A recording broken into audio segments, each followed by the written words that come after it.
Yesterday's retirement is not the retirement of today. Are you prepared? I am Stephanie Whiteside Antoine, and this is Retirement Reality Check. First, let me take a second to say thank you to those of you that saw the intro video and you've already subscribed. And welcome to those of you that are here for the first time. Please take a quick second to go ahead and hit that subscribe button. I would truly appreciate it. Thank you. So now let's go ahead and jump right into today's topic. As promised, we're talking about long-term care. Roughly 70% of people over the age of 65 will actually end up needing long-term care. So what does that mean for you and all the money that you've saved all of these years for your retirement? What's the reality? Okay, what's the reality? Simply put, the reality is that it can truly screw up your retirement plans. That's just really it. It can just really screw up your retirement plans. Totally change them. The financial consequences can be just irreversible for your plans, especially if you haven't planned for the event. Without long-term care, everything you save for could end up being at risk to have to go and pay for that long-term care. And everything you save could be gone within a few years. So there's a reason I wanted to start with this topic, long-term care. At this moment, my family and I are actually experiencing a long-term care event. My mom is in assisted living at this moment. Okay. So we are now able to utilize her long-term care insurance, which thank goodness that she had. So let me go ahead and start from the beginning of the story. So about a year after my father passed, my mom had a stroke, and this was the second stroke. The other one, she was able to go to rehab and kind of come out and get back on her feet. This was totally different. This time she went into rehab, and when she came out, she was not able to go get back on her feet. At this point, she would have been at home by herself also. I don't live in Florida where she lived. My sister did live in Florida, but she actually traveled a lot, so she was not going to be able to be there and basically be a caregiver for my mom. So we had to go ahead and hire people to come in. So she went into the rehab around the end of November after she had the stroke, and she got out December 20th, December 19th, somewhere around there. Bottom line is we actually got them to kind of push the number of days that Medicare will help pay for the rehab center. We were able to push those days a little bit. And so she got out on the 19th and had to go back home. So at that time, Medicare only pays for a certain amount of days. At that point, it was basically, you ain't got to go home, but you got to get up out of here. That's basically how it goes, just if you don't know. Okay. So at that point, it's on you to figure out the care. So now she's in a situation where she can't go back just to how she was before. She's limited with walking, doesn't have all her right side, which is what she lost kind of back. So we're still in and out of wheelchair, not walking very well, all these things. Now she can get to a point where she can go back to being able to do these things. So she's not in a situation where this is how it's going to be, or it might be for the rest of her life situation. She's able to now go home, do what she can do to get back. Okay. But she's going home needing help, lots of help. So we first got her out of rehab, got home. We went ahead and hired care, 24 hours until we really figured out how we need to navigate, what we need to do for her. Because we're there temporarily. Myself, my sister, my aunties, we're there temporarily. So within that first 10 days, we're talking December 20th through the 31st. So what's that, 11 days? 10 days or so, right? Because she was at home through the 30th, pretty much. We spent $7,000. That's how much it cost us to get in-home care for my mom, $7,000. Fun, huh? Okay, so now we realized as we were going through those days that, yeah, this is not something we're going to be able to keep doing, right?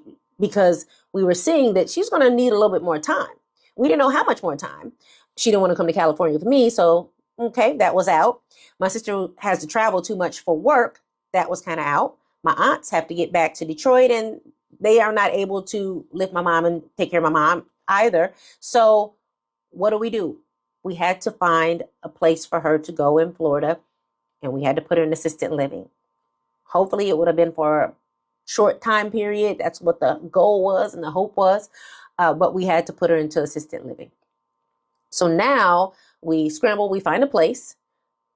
December 31 is when she moved in. So that's why it was 10 days. It was the 20th through the 30th. Yes. And then December 31 is when we were able to move her into the long-term care facility that we found for her. To get into that facility, right off the bat, it was $3,000 for all the paperwork or whatever you have to do, the entry fee, whatever they want to call it, I don't know.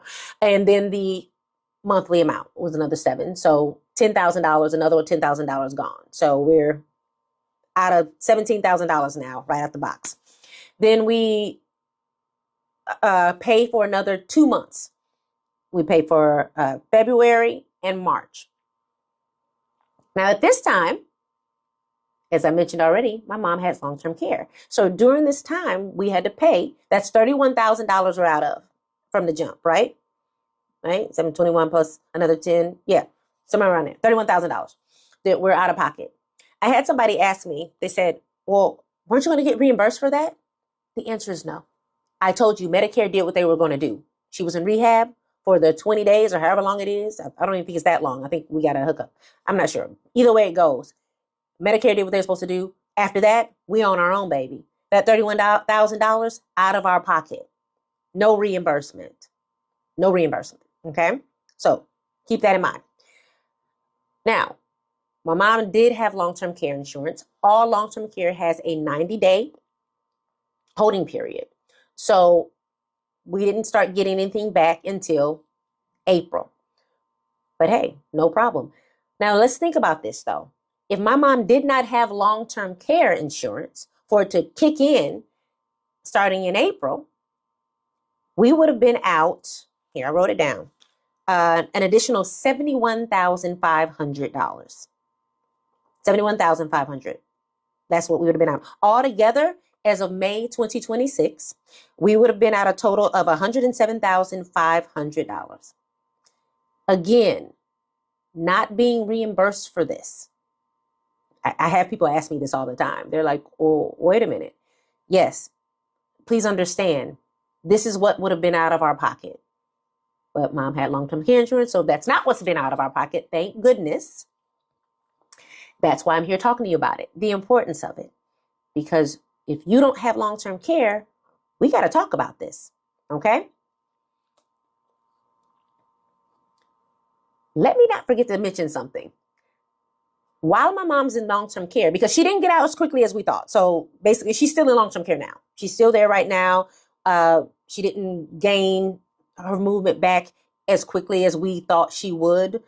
So she's still in long-term care. We're still having to pay every month. We're still getting reimbursed as of right now from the long-term care. But she has the long-term care where it's going to run out. So we have a couple more years left, and then it will be out of our pocket again.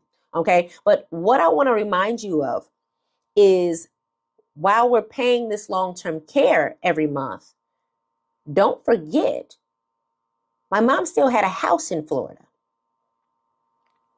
So they don't all of a sudden say, hey, you know what? She's in long-term care. She don't have to pay that mortgage. No, that didn't happen. We're still paying a mortgage on a house. We're also still paying all the bills for the house. Everything. My sister and I aren't there often. We're back and forth last year, just packing the house up. But throughout the whole time, she's in a nice neighborhood. We can't let the house go to pot. We're paying for the grass to be mowed. We're paying for Terminus to come. This is Florida. We're paying for a whole lot. We're paying for everything still. Everything is still being paid for. Okay. So think about that, couples. If one of you end up going into long-term care, the other spouse is more than likely still going to be at home. They're still going to have all the bills that you had before you went to long-term care. So not only are you paying for long-term care, you're also paying all the bills that you already had. So I want you to keep that in mind when we're thinking about what the actual expense of this event could cost you. Okay. I'm going to go over some statistics. Here we go. These statistics, I'm going to go ahead and probably put them on the screen as I'm reading them here. So these are figures in 2024.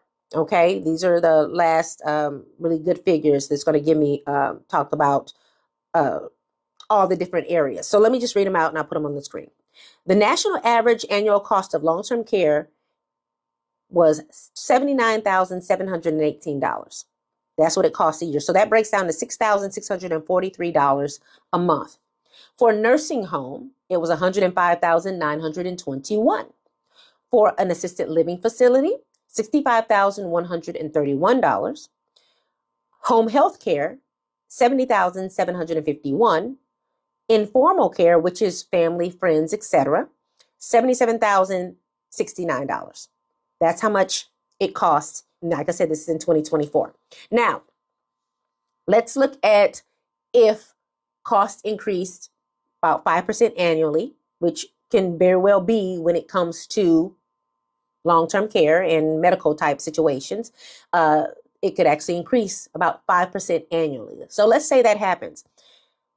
So fast forward 10 years, the national average annual cost would be about $129,940. That breaks down to $10,828 a month. Nursing home care, $172,651. Assisted living facility, $106,164. Home health care, $115,314. And informal care, $125,622.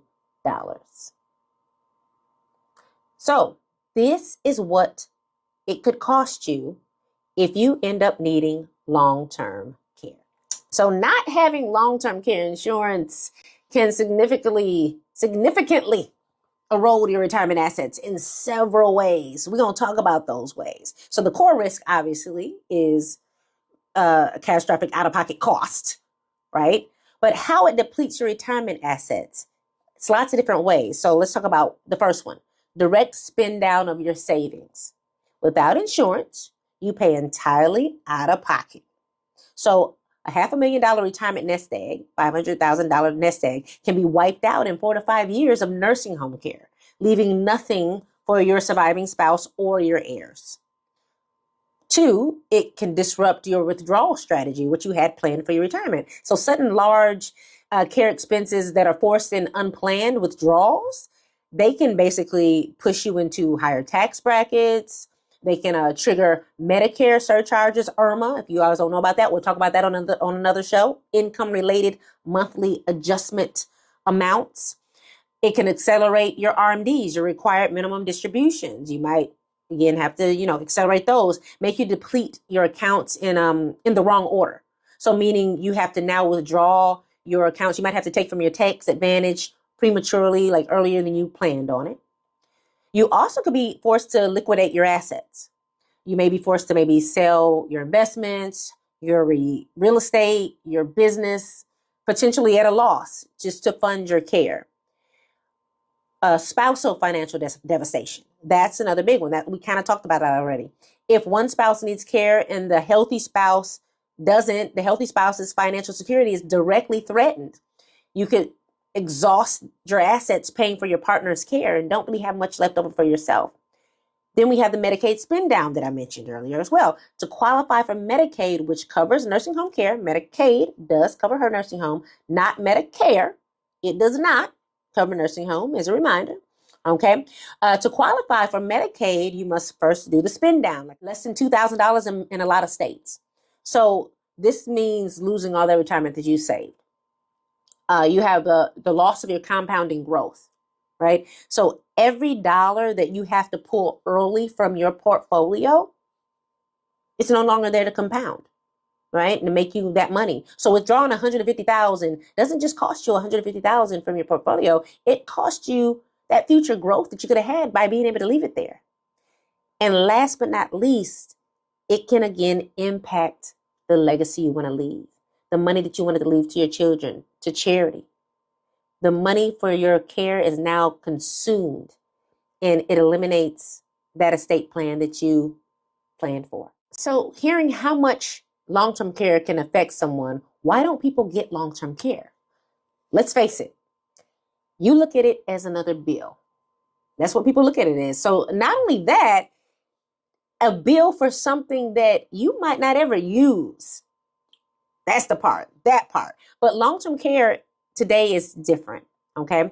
In the past, it's true. You might have gotten used long-term care, and if you never used it, nobody got anything. So you paid into it and nobody got anything. You can kind of think about it like car insurance, right? So something happens, you don't ever get in a car accident, you ain't getting it back, right? But the policies today, your heirs get a death benefit. The policies today, your heirs get a death benefit. And another thing I like about these policies is that you can actually pay lump sums for these policies. So you don't have to really pay monthly. Okay, you can roll funds over from a defined contribution account, like your 401k. You can pay the policy with a lump sum of money. An example is I actually just did a roll for $50,000 for someone, and they put it into, they started their long-term care. We also had a couple actually, that did a joint long-term care policy, and they used a lump of cash. They actually had a decent amount, $200,000 to start theirs. So they went ahead and just started from the jump. So what's the bottom line here?